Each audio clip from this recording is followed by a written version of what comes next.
Hôm nay Sokla tiếp tục xây dựng căn nhà mới. Cô bắt đầu trộn bê tông. Hôm qua xe tải đã chở đến một đống lớn cát sông, nhưng hiện tại họ chỉ còn lại 3 bao xi măng. Vẫn chưa đủ để tiếp tục các hạng mục xây dựng phía sau. Lát nữa tài xế sẽ chở thêm xi măng tới. Đúng lúc Sokla đang bận rộn làm việc, từ xa xuất hiện một dáng người quen thuộc đang bước tới. Đó là Zainab. Con bé đã tan học và về nhà vào dịp cuối tuần, vừa nhìn thấy con gái Zainab trở về. Khuôn mặt Sokla lập tức rạng rỡ hẳn lên. Cô ôm chặt lấy con gái mình. Khoảnh khắc đoàn tụ sau những ngày xa cách, khiến mọi vất vả và nỗi nhớ trong cô đều hóa thành sự mãn nguyện và yên lòng. Trang phục của Zainab là bộ đồng phục học sinh quen thuộc của các nữ sinh Iran.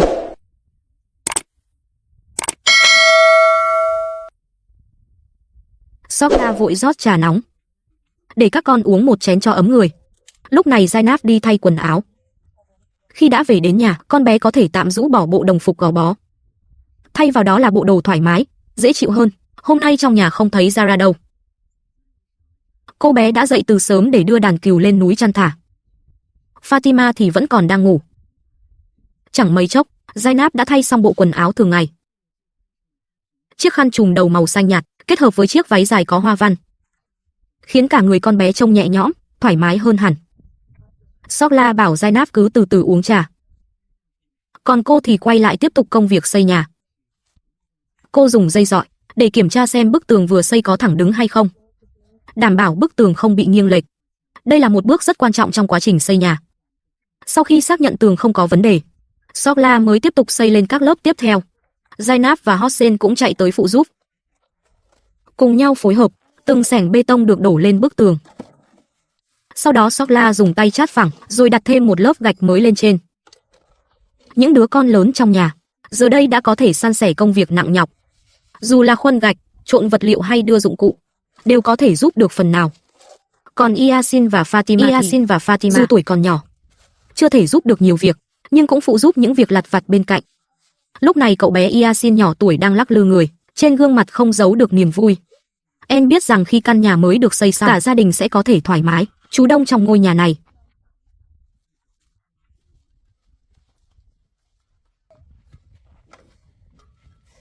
Có người có lẽ sẽ lo lắng, liệu căn nhà của gia đình Sokla có giấy phép hay không? Có bị giống như những gì thấy trên mạng, bị chính quyền xem là xây dựng trái phép và cưỡng chế tháo dỡ? Thực tế, với những gia đình du mục thực thụ như Sokla thì ngôi nhà vốn mang tính tạm thời, phần lớn chỉ để sinh sống trong một mùa. Đợi đến khi thời tiết thay đổi, gia súc cần di chuyển, họ sẽ tiếp tục cuộc sống du mục, di cư sang nơi khác. Chính vì vậy, việc quản lý các ngôi nhà tạm như thế này thường khá lỏng lẻo. Dĩ nhiên về mặt lý thuyết vẫn có khả năng bị tháo dỡ, nhưng chỉ cần quan hệ với địa phương ổn thỏa, cộng thêm thân phận đặc thù của người du mục, thì thường không có vấn đề lớn. Những gia đình du mục thực sự thường sẽ không xin giấy phép xây dựng chính thức. Những gì họ xây chủ yếu là nhà tạm, và kết cấu vô cùng đơn giản, chỉ cần che mưa che gió là đủ. Sau này cũng có thể tháo dỡ hoặc bỏ lại. Vì vậy, căn nhà nhỏ mà Sokla xây dựng tại đây gần như không liên quan đến các thủ tục phê duyệt phức tạp. Ở sâu trong dãy núi Zagros, những công trình tạm như thế này xuất hiện khắp nơi. Điều quan trọng nhất là mọi người cần phân biệt rõ ràng sự khác nhau giữa nhà ở tạm thời và nhà ở lâu dài. Những căn nhà tạm như thế này tại địa phương được xem là nhu cầu sinh hoạt thiết yếu, chính quyền thường sẽ không can thiệp. Còn nhà ở mang tính lâu dài thì hoàn toàn khác. Nếu không có thủ tục hợp pháp và giấy phép xây dựng thì sẽ bị xem là công trình trái phép. Một khi bị phát hiện, thường sẽ phải đối mặt với việc cưỡng chế tháo dỡ.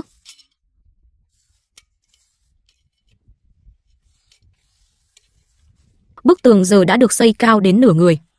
Hình dáng căn nhà nhỏ dần hiện ra rõ ràng. Lúc này Sokla chuẩn bị chừa chỗ cho cửa sổ.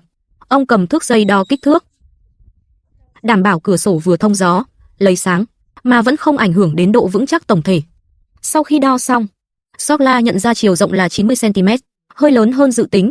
Theo kế hoạch của ông, cửa sổ chỉ cần rộng 80 cm là phù hợp. Vì vậy ông đặt thêm nửa viên gạch ở mỗi bên. Như vậy kích thước được thu hẹp vừa vặn.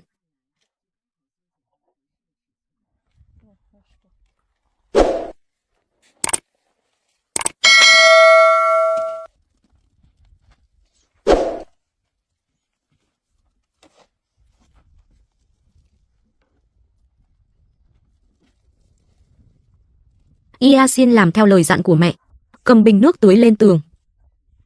Việc này giúp đảm bảo độ bền của tường, khiến căn nhà chắc chắn và bền hơn. Lúc này toàn bộ gạch đã được dùng hết.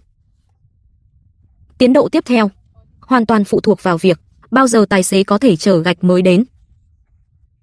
Ở nơi núi sâu thế này, vật liệu xây dựng không thể có ngay như ở thành phố. Đôi khi phải chờ vài ngày, thậm chí lâu hơn.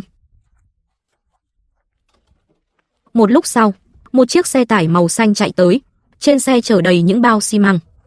Những vật liệu xây dựng này đều do con trai cả của Sokla là Meran, cũng chính là người quay phim liên hệ đặt mua.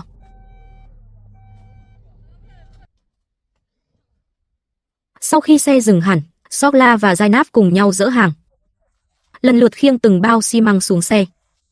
Mỗi bao đều nặng đến vài chục ký. Công việc này chỉ có Zainab mới giúp được.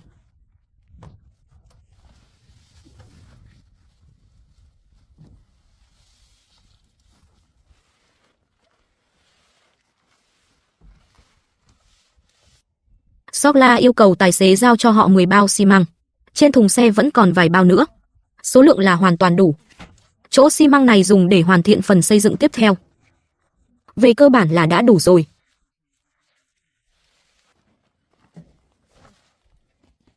Sau khi dỡ hàng xong, người quay phim nhờ anh tài xế cho số tài khoản ngân hàng, để tiện chuyển khoản thanh toán tiền vận chuyển.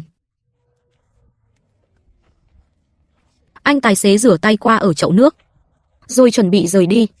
Sokla mời anh uống chén trà rồi hãy đi, nhưng anh tài xế khéo léo từ chối, vì còn vội vã chạy chuyến tiếp theo.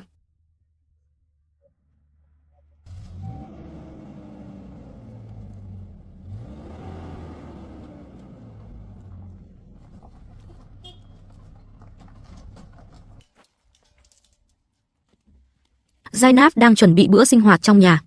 Fatima đã đi nhặt củi về. Tiếp theo, họ lại bắt đầu chuẩn bị bữa tối. Hiện tại gạch vẫn chưa được chở tới. Công việc xây dựng cũng đành tạm dừng.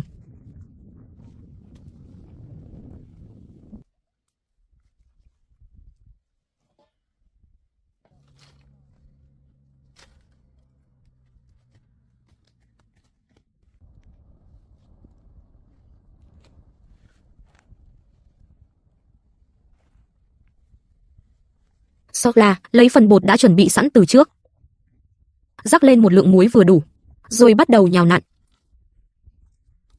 Ở bên cạnh, Yasin và Fatima đang đắm chìm trong thế giới nhỏ của riêng mình.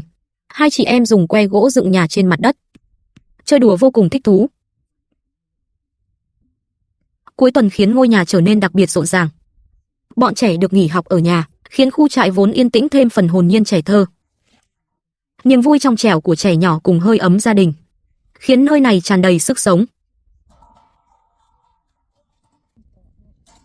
Sau khi chiếc chảo sắt được làm nóng, Sokla đổ bột lên chảo, dàn mỏng thành bánh. Chẳng mấy chốc đã tỏa ra mùi lúa mì thơm lừng. Khi một mặt được nướng vàng, bà lật sang nướng tiếp mặt còn lại. Loại bánh lớn này là món ăn chính quen thuộc nhất của gia đình.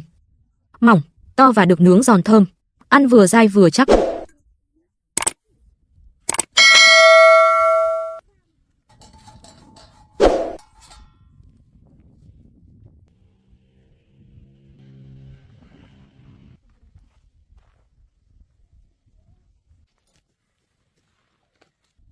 Vừa lật bánh, Sokla vừa nhắc các con đi rửa tay, chuẩn bị ăn cơm. Yasin và Fatima đi tới bên thùng nước, dùng xà phòng rửa sạch đôi bàn tay nhỏ. Vừa nãy hai chị em chơi đùa dưới đất, tay chân đã lấm lem bụi bẩn.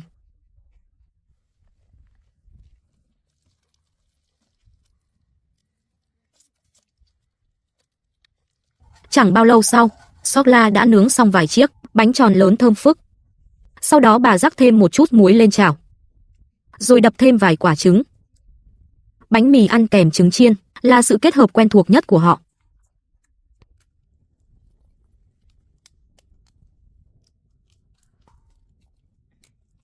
Hai chị lớn trong nhà.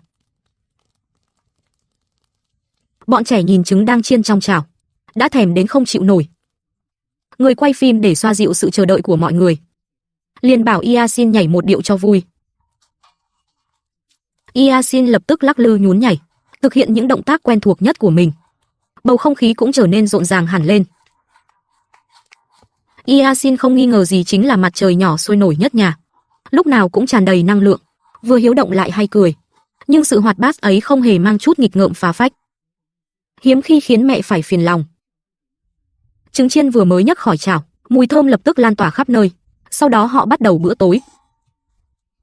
Lúc này Hossein và Zara vẫn đang trên núi trông coi đàn cừu.